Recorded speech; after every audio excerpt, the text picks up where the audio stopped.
點解話呢個一命二運三風水？點解係呢個排別啊？最後先到風水，有冇人同你講過點解啊？呢條命係點樣造成嘅？係基於你過往因果起源，所有業力，你過去世每一個身份，每一個經歷，你去應承下一世嘅緣，而成為今世身份嘅。我做過好多呢個離世嘅寵物溝通，好多家長會問，你可唔可以做翻我女女？可唔可以做翻我仔仔？原來呢，喺更高嘅維度呢，真係可以許願嘅。至於做唔做到佢嘅人類嘅仔仔或者女女呢，咁都要有相關嘅福報先得嘅喎。亦都有啲寵物係先做寵物，再做人類，再做寵物都得嘅喎。咁呢，我哋只係轉咗唔同嘅身份，我哋學嘅課題或者係玩嘅 game 都係一樣嘅。譬如你上一世你掛住成日做嘢，好有事業心，咁你嗰一世積落嘅知識嗰舊嘅益友就會擺翻落而家嘅做事模式，呢一世嘅做事 pattern 度，可能又遇翻嗰一班人，可能嗰個人呢未必記得你嘅，但係你嗰個感覺，咦？點解呢個人咁熟悉，咁感覺咁有親切感？可能你上一世認識㗎。咁呢條命係點樣？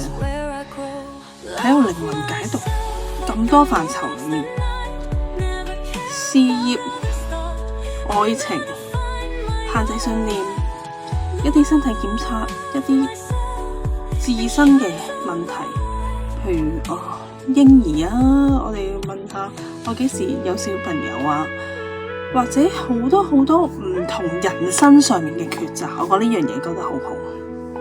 你搬屋買樓，做每個任何決定影響靈魂最高階嘅一啲記憶層嘅一啲時限，咁呢個範疇裏面，譬如你喺愛情嗰個模式，你就會不期然地一直沿用原生家庭愛你嘅模式延續落去。好啦，我哋睇術數睇關格係睇乜嘢啊？嗱，你有呢個性格就可能因為有咁嘅原生家庭，咁你原生家庭嘅情緒嘅 pattern， 可能人哋鬧你，你總是反擊，或者你係單親嘅，你就成日覺得孤獨，你就會不斷顯化孤獨嘅另外一半，你個愛情模式就一直咁樣落去啦。咁或者就係因為冇人依靠，你個工作呢就要不斷好辛苦咁自己單打獨鬥，因為身邊人冇人信得過。倘若你去到你嗰個階段嘅 moment 轉念嘅時候，你個命係咪會唔同啊？你嘅發展係咪唔同啊？你回到你原生家庭嗰個 moment， 唔係，我有人愛喎，我有安全感喎。你再顯化翻係咪一個冇安全感嘅伴侶啊？嗱，你哋諗一諗，係啦，喺我靈魂解讀咁多範疇，你嘅金錢信念，你嘅所有信念嘅組成，你變咗佢，改變咗佢，你條命就改變啦。